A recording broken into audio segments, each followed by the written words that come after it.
ታሪክ ሁልጊዜም መምጣቱን አውጆ አይመጣም። አንዳንዴ ደማቅ የወርቅ ጫማዎችን ተጫምቶ ይመጣል። አንዳንዴ ደግሞ ዋንጫ ተሸክሞ ይመጣል። ሌላው ጊዜ ደግሞ የጫማው ስንጥቆች በግልጽ እየታዩ ይመጣል።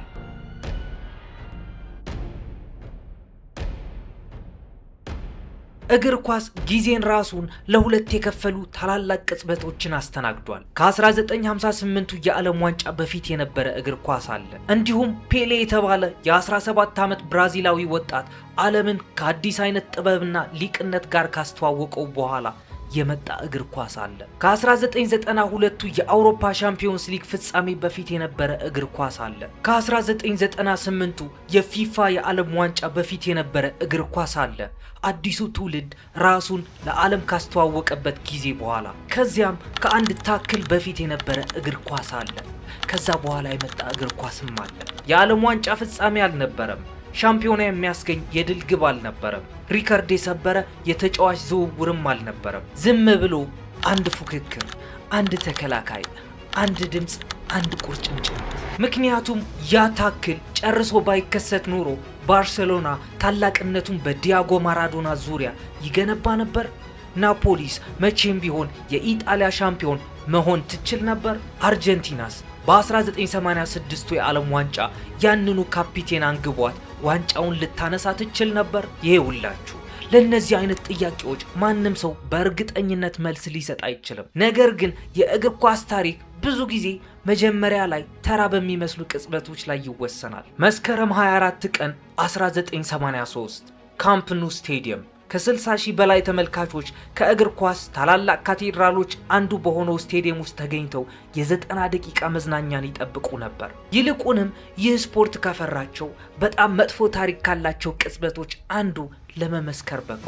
የአትሌቲኮ ቢልባኦ ተከላካይ አንዶኒ ጎይኮቼያ ራሱን ወደ ዲያጎ ማራዶና ላይ በወረወረበት ወቅት እሱ ዝም ብሎ እያጠቃው አልነበረም። እሱ በቀጥታ ከራሱ ከእግር ኳስ ታሪክ ጋር እየተጋጨ ነበር። ነገር ግን ያ ታክል ለምን ታሪካዊ ሊሆን እንደቻለ ለመረዳት በመጀመሪያ ለምን አብዛኛው ሰው እንደዚህ ያለ ነገር ይከሰታል ብሎ ይጠብቅ እንደነበር መረዳት አለበት። ምክንያቱም ማራዶና ዝም ብሎ ክትትል እየተደረገበት አልነበረም። እሱ ታርጌት ውስጥ የገባች ሚዳቋ ነበር። ዛሬ ሰዎች ስለ ስፔን እግር ኳስ ሲያስቡ በአይምሯቸው የሚመጣው ውበት ነው።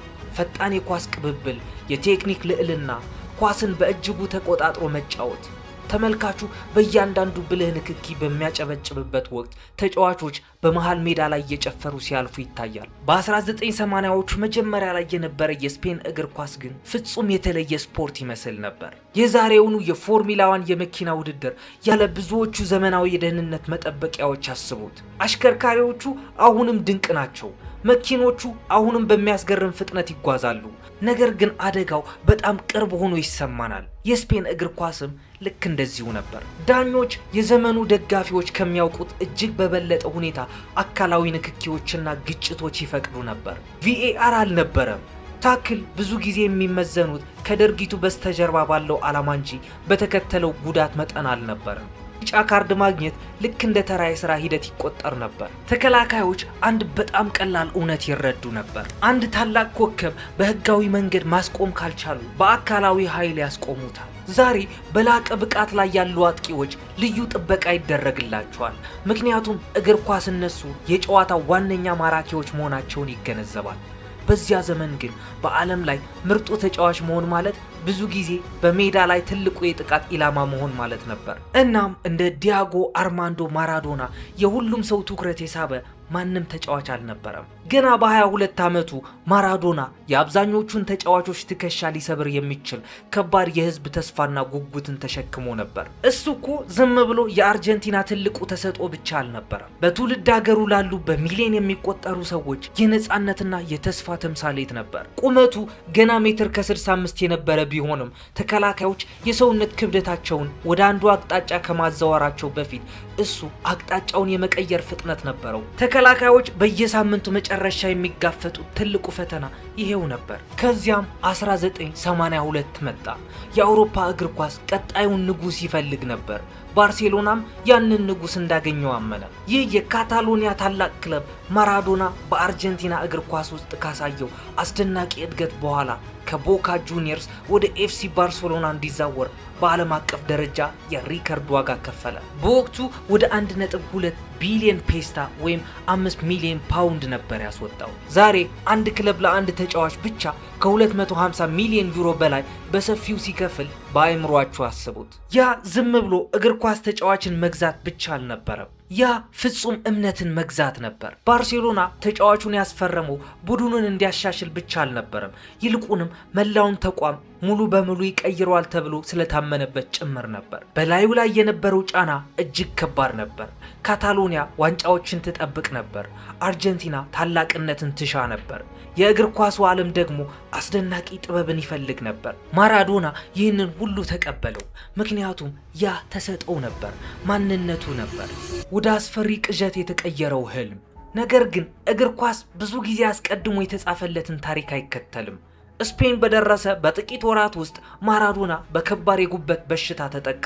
ለሳምንታት ያህል በዓለም ላይ በጣም ውዱ የእግር ኳስ ተጫዋች ልምምድ እንኳን ማድረግ አቅቶት ነበር። ሰውነቱ ደከመ፣ ክብደቱ ተለዋዋጭ ሆነ፣ የጨዋታ ቅኝቱም ጠፋ። ለማንኛውም ተጫዋች ቢሆን ይህ እጅግ የሚያበሳጭ ነገር ነው። ለማራዶና ግን ጉዳዩ ፍጹም ልብ ሰባሪ ነበር። አንድን የፒያኖ ተጫዋች ለሳምንት ያክል ፒያኖ እንዳይጫወት የመከልከል ያህል አስቡት። እግር ኳስ ተጫዋቾች አካላዊ ብቃታቸውን ብቻ ያጡ፣ ይልቁንም ውሳኔ የሚሰጡበትን ትክክለኛ ቅጽበት ወይም ታይሚንግም ያጣሉ። ቅልጥፍናቸውን፣ በራስ መተማመናቸውን፣ በጥሩ ተጫዋቾችና በማይረሱ ታላላቅ ተጫዋቾች መካከል ልዩነት የሚፈጥሩትን ጥቃቅን የውስጥ ስሜቶችን ጭምር ያጣሉ። ብዙዎች ባርሴሎና ከፍተኛ ሀብታቸው በታመመ ተጫዋች አባከኑ ወይ ብለው ጠየቁ። ተቺዎቹ ድምፃቸውን አሰሙ። ጋዜጦቹ ይበልጥ ጨካኝ ሆኑ። እያንዳንዱ ደካማ አፈጻጸሙ የጋዜጣ የፊት ገጽ ዜና ሆነ። ነገር ግን ማራዶና ሙሉ ህይወቱን ያሳለፈው የሰዎችን ትችት ስህተት መሆኑን በማስመስከር ነበር። ወደ ሜዳ ሲመለስ ግን ይበልጥ አደገኛ ሆኖ ታየ። የመገስገስ ፍጥነቱ ተመለሰ። የሰውነት ሚዛኑ የሚያስገርም ነበር። በእያንዳንዱ ድሪብል በራስ መተማመኑ እየጨመረ መጣ። እናም መስከረም 1983 አካባቢ እሱ በዓለም ላይ ምርጡ ተጫዋች ነበር ለማለት ይቻላል። ይህ ደግሞ አዲስ ችግር ፈጠረ፣ ለባርሴሎና ሳይሆን ለሌሎቹ በሙሉ። ምክንያቱም ማራዶና በሐቀኛ መንገድ ለመግጠም ከሞከርክ እሱ አንተን መሳለቂያ ሊያደርግ የሚችልበት እድል ሰፊ ነው። በፕሮፌሽናል እግር ኳስ ላይ ደግሞ መዋረድ ከሽንፈት በላይ ለረጅም ጊዜ ይታወሳል። አንዳንድ ተከላካዮች ያንን ሪስክ ለመቀበል ወሰኑ፣ ሌሎች ግን ሌላ መፍትሄ ፈለጉ። አንድ ክለብ በተለይ እግር ኳስ የሚሸነፈው ተቃዋሚን በማዝናናት ሳይሆን እነሱን በማስፈራራት ነው ብሎ ያምን ነበር። ያንንም ፍልስፍና ካለፉት ሻምፒዮናዎች በላይ በተግባር ያሳየ ማንም አልነበረም። እሱም አትሌቲኮ ቢልባኦ ነበር። በአንድ በኩል ኳስ ሁልጊዜም መሬት ላይ መቆየት አለባት ብሎ የሚያምነው የትውልዱ እጅግ ተሰጥኦ ያለው እግር ኳስ ተጫዋች ቆሟል። በሌላ በኩል ደግሞ አንዳንዴ ኳስን ለማስቆም ከሁሉ ፈጣን መንገድ ሰውን ማስቆም ነው ብሎ የሚያምን ቡድን ተሰልፏል። ያንን ፍልስፍና በመሪነት የሚተገብረው ደግሞ ስሙ ከእግር ኳስ እጅግ አስከፊ ታክሎች አንዱ ጋር በቀጥታ የሚነሳው ተከላካይ ነበር። እሱም አንዶኒ ጎይኮቼያ ነው። እግር ኳስ ጦርነት በነበረበት ዘመን ባርሴሎና የጥበብና የውበት መገለጫ ከነበረ፣ አትሌቲኮ ቢልባኦ ደግሞ የተቃውሞና የጽናት ተምሳሌት ነበር። እነሱ በአውሮፓ ውስጥ ካሉ ማንኛውም ክለብ የተለዩ ነበሩ። ለአስርት ዓመታት አትሌቲክ ቢልባኦ ከእግር ኳስ ልዩ ታሪኮች አንዱን ሲተገብር ቆይቷል።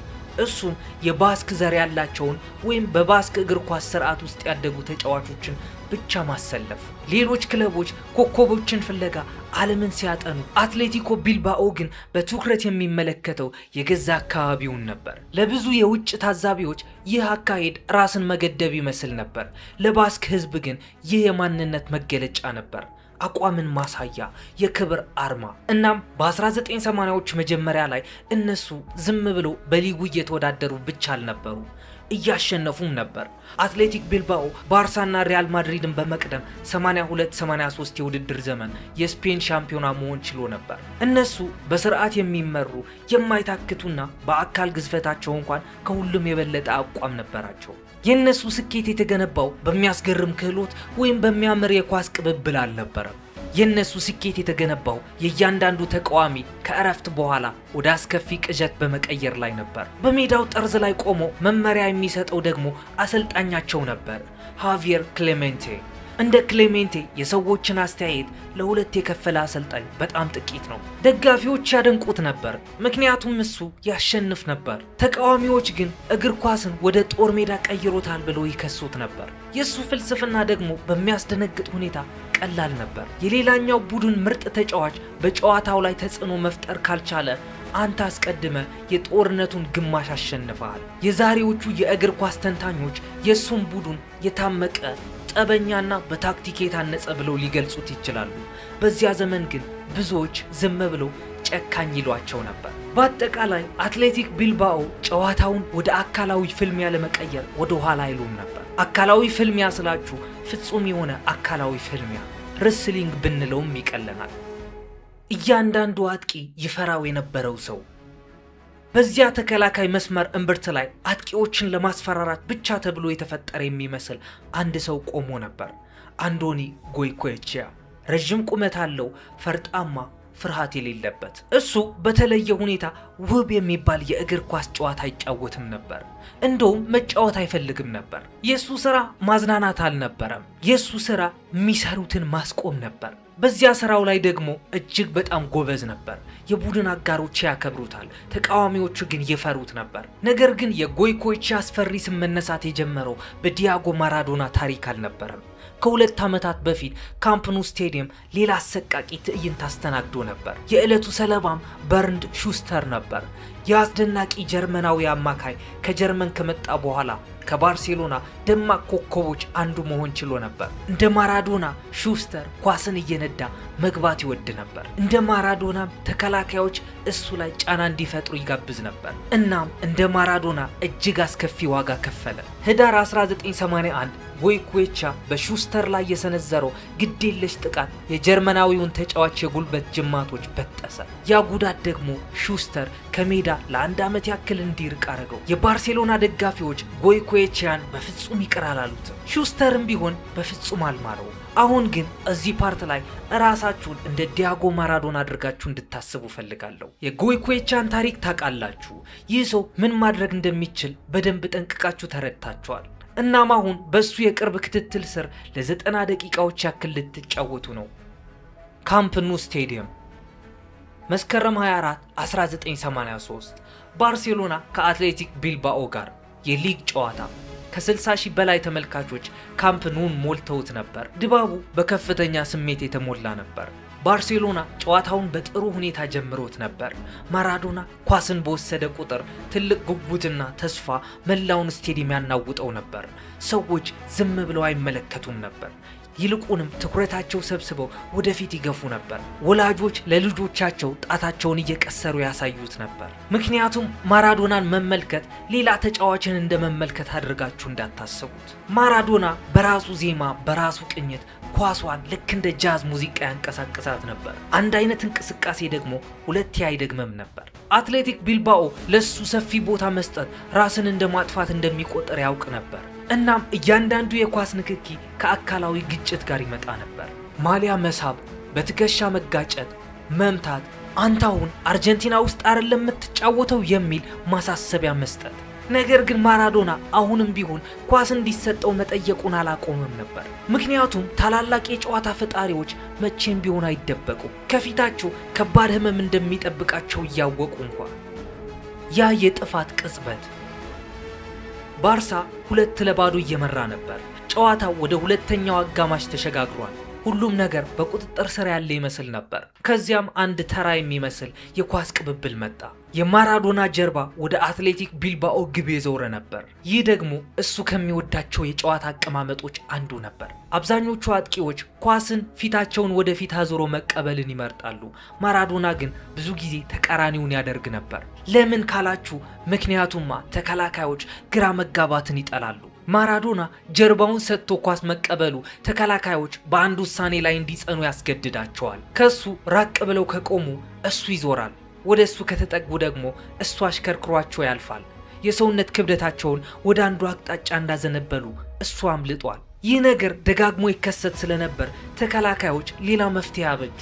እሱ እስኪዞር ድረስ አለመጠበቅ፣ ከመዞሩ በፊት እዚያው ባለበት መምታት። እናም ማራዶና ኳሷን አቀዝቅዞ ለመቆጣጠር ሲሞክር ጎይኮቼያ ቀድሞውኑ በከፍተኛ ፍጥነት ወደሱ እየገሰገሰ ነበር። ከፊት አልነበረም፣ ከጎንም አልነበረም፣ ከበስተጀርባ በሙሉ ፍጥነት። ኳስን ለመንጠቅ የተደረገ ምንም አይነት ጥረት አልነበረም። የሱ ቀኝ እግር መሬት ላይ ተክሎ በነበረው የማራዶና ግራ ቁርጭምጭሚት ላይ በኃይል አረፈ። የአንድ ተጫዋች እግር መሬት ላይ ጸንቶ በሚቆምበት ወቅት የመገጣጠሚያው ክፍል በተፈጥሯዊ መንገድ ሊዞር አይችልም። በምትኩ ሙሉ የኃይል ክፍል በቀጥታ ወደ አጥንቶቹና ወደ ጅማቶቹ ይተላለፋል። ይህ ደግሞ ማንኛውም የእግር ኳስ ጠይቃችሁ የሚሰጣችሁ መልስ ከዲስሎኬሽን ይህ የከፋ ሳይሆን አይቀርም ሊላችሁ ይችላል። ግጭቱ እጅግ የሚያስደነግጥ ነበር። ማራዶና እንደተናገረው ቁርጭምጭሚቱ ላይ ያረፈው ኃይል ልክ እንደሚሰበር እንጨት ድምፅ አውጥቶ ነበር። ወደ ክስተቱ ቅርብ የነበሩ ተጫዋቾች ወዲያውኑ ጨዋታቸውን አቆሙ። በአይናቸው የተመለከቱት ነገር እጅግ አሰቃቂ እንደሆነ ተረድተውታል። ማራዶና ወዲያውኑ መሬት ላይ ወደቀ። ፋውል ተሰራብኝ ብሎ መሬት ላይ አንተንደባለለም። ተቃውሞም አላሰማም። ዝም ብሎ እግሩን ጨበጠ።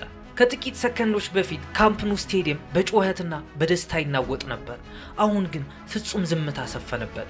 የድንጋጤ ዝምታ። የሕክምና ባለሙያዎች በከፍተኛ ፍጥነት ወደ ሜዳው ሮጡ።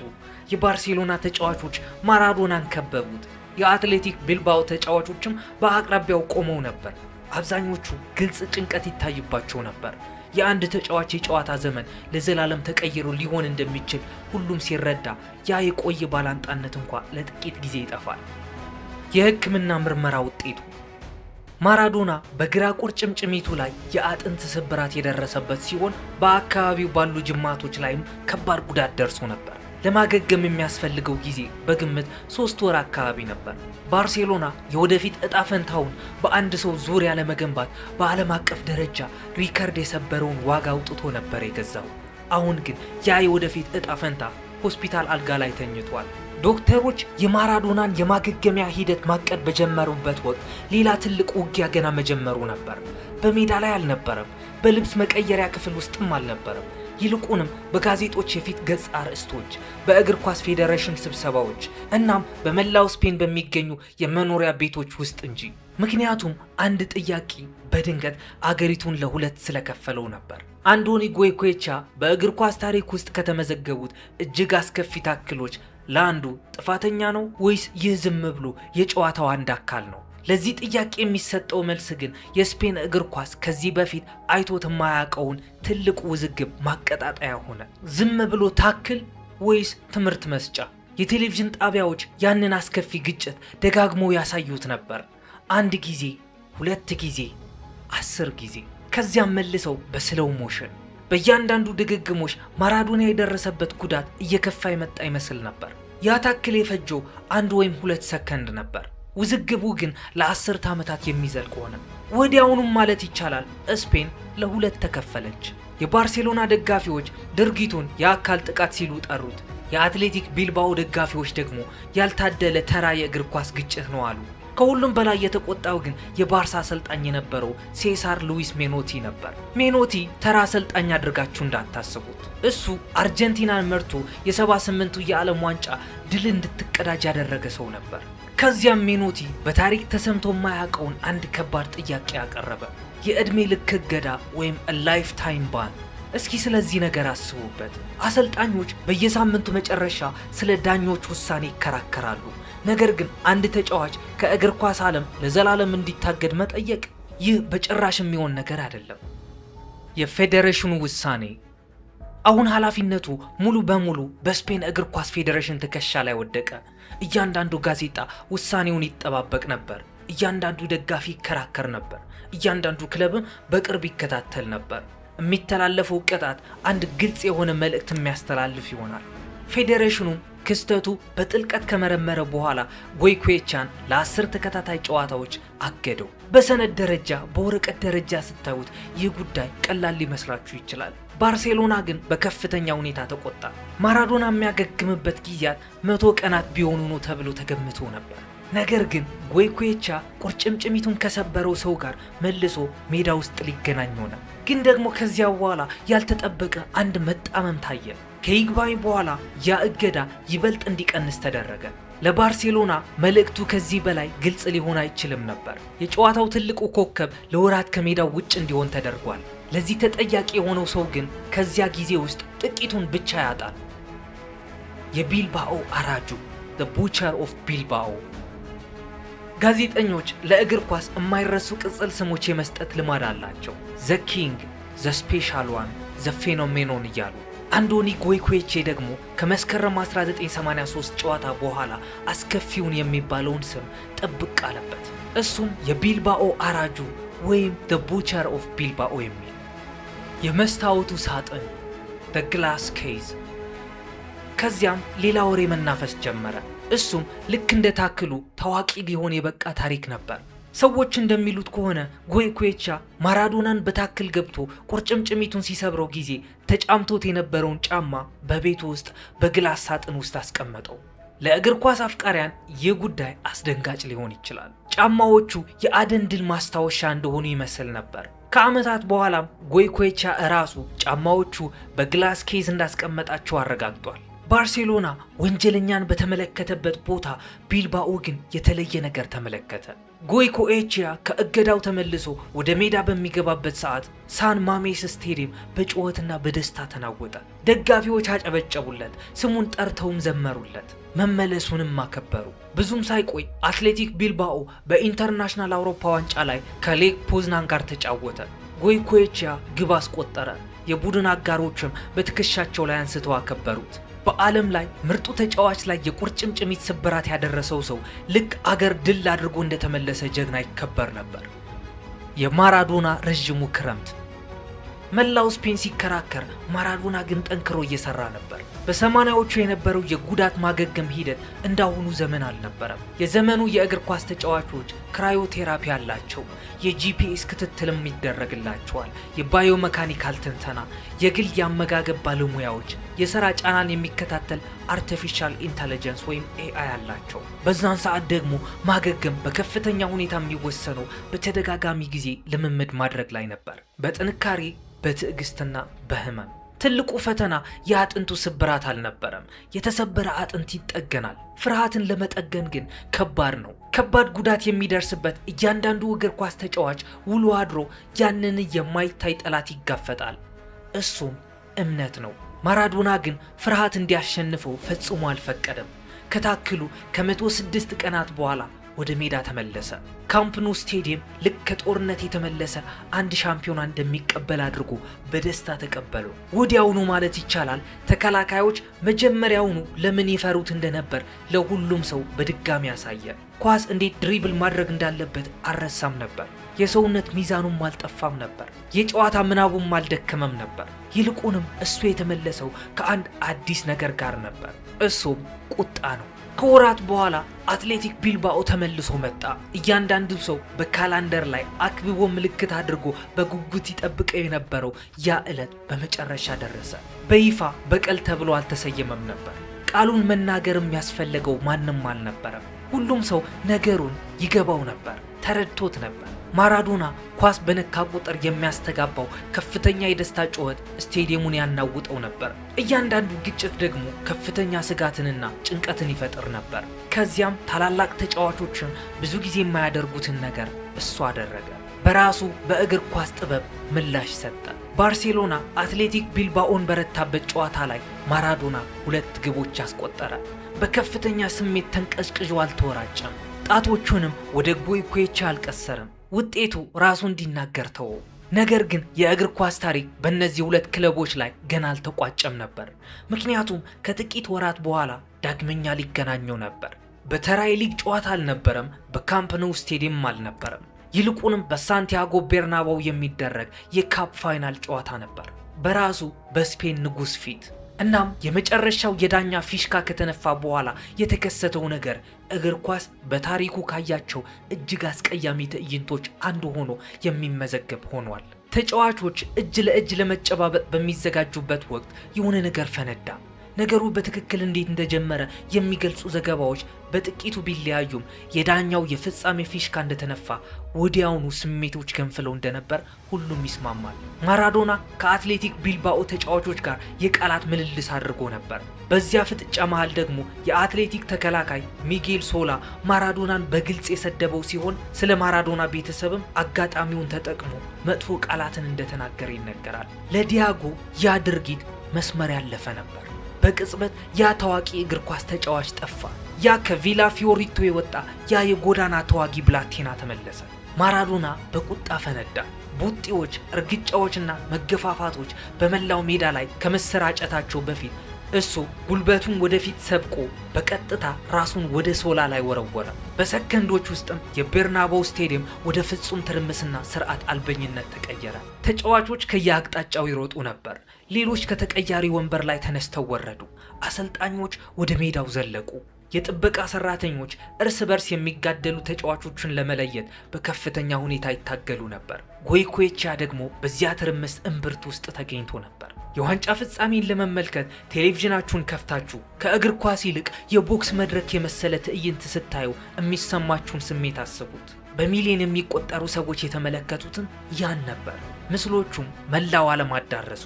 ለባርሴሎና ይህ ፍጹም ማሸማቀቅና ውርደት ነበር።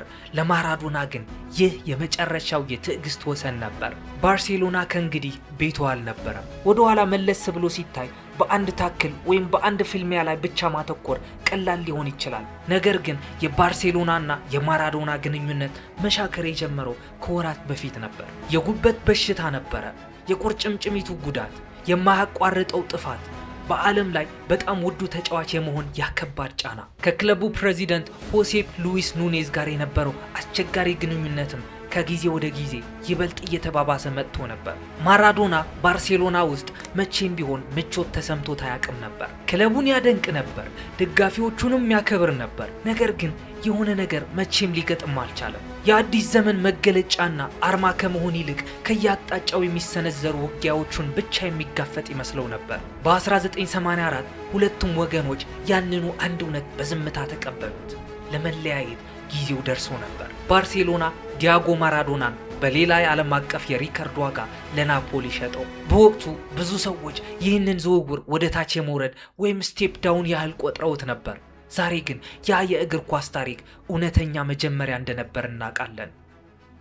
ሰውን ወደ አምላክነት የቀየረችው ከተማ ናፖሊ ለምን ትልቅ ትርጉም እንደነበራት ለመረዳት በ1980ዎቹ የነበረው የጣሊያን ሁኔታ መረዳት ይኖርብናል። እንደ ፍራንኮ ባሬሲ፣ ጋኤታኖ ሼሪያ፣ ቆየት ብለው ደግሞ እንደ ፓኦሎ ማልዲኒ ያሉ ተከላካዮች የመከላከልን ጥበብ ዳግም እየተረጎሙት ነበር። እንደ ጁቬንቱስ፣ ኤሲ ሚላን፣ ኢንተር ሚላን ያሉ የሰሜን ክለቦች የጣሊያንን እግር ኳስ በኢኮኖሚም ሆነ በፖለቲካ የበላይነቱን ይዘውት ነበር። ኔፕልስ ከተማ ግን ከዚህ ሁሉ የተለየች ነበረች። ከተማዋ በስሜት የተሞላች ነበረች። ኩሩ ነገር ግን በሀብታሞቹ የሰሜን ተቀናቃኞቿ ብዙ ጊዜ ዝቅ ተደርጋ የምትታይ። በቀጣዮቹ ዓመታት ማራዶና ናፖሊን ከተስፈኛ ተፎካካሪነት ወደ እውነተኛ ሻምፒዮንነት ቀየራት። ክለቡ የመጀመሪያውን የሴሪኤ ዋንጫ በ87 አነሳ። ከዚያም ሌላ በ90 ጨመረ። የ87ቱን የኮፓ ኢታሊያ፣ የ1989ን የዩኢኤፍኤ ዋንጫ በማንሳት ከአውሮፓ ቁንጮ ክለቦች አንዱ ለመሆን በቃ። ከማራዶና በፊትም ሆነ በኋላ የክለብን እድል በናፖሊ ውስጥ ልክ እንደ ማራዶና የቀየረ ያክል የቀየረ ሰው የለም። ከዚያም ሜክሲኮ መጣች። የዓለም ዋንጫ በእንግሊዝ ላይ የእግዚአብሔር እጅ ወይም ሃንድ ኦፍ ጋድ የተባለችውን ግብ አስቆጠረ። ከ4 ደቂቃ በኋላ ታሪክ በባዕድና እንግዳ በሆኑ ተቃርኖዎች የተሞላ ነው። አንዳንዴ አንተ ያጠፋ የሚመስልህ ነገር በትክክል ልትገኝበት ወደሚገባ ቦታ የሚመራህ ቅጽበት ይሆናል። ጎይኮቼ ምናልባትም ያንን ታክል ባያደርገው ኑሮ ማራዶና ባርሴሎና ላይ ይቆይ ነበር። ምናልባትም ባርሴሎና የወደፊት እጣ ፈንታው በሱ ዙሪያ ይገነባ ነበር። ምናልባትም ናፖሊ መቼም ቢሆን ሻምፒዮና መሆን አይችልም ነበር። ምናልባትም በጨዋታ ዘመኑ ትልቁና ደማቁ የጨዋታው ምዕራፍ ላይጻፍ ይችል ነበር። ይህንን በእርግጠኝነት ማወቅ አንችልም። ነገር ግን እርግጠኛ ሆነን ማድረግ የምንችለው ነገር ግን አለ። ይህ ቻናል ሰብስክራይብ ባደረጋችሁት ቁጥርና ይህ ቪዲዮ ላይክ ባደረጋችሁት ቁጥር እኔ ለእናንተ የምሰራውን ቪዲዮ እጅግ በጣም በጥራትና ጊዜውን ጠብቆ የሚደርሳችሁ ይሆናል። እናም እንዲህ አይነት ጣፋጭና ገራሚ የስፖርት ታሪኮችን መስማት ስትፈልጉ የምትከፍቱት ቻናል እንዲሆን ካሁኑኑ ሰብስክራይብ አድርጉ። ቀጣይ ደግሞ ባበደ ስቶሪ እስክንገናኝ ድረስ ሰላማችሁን ያብዛልኝ። ይሜ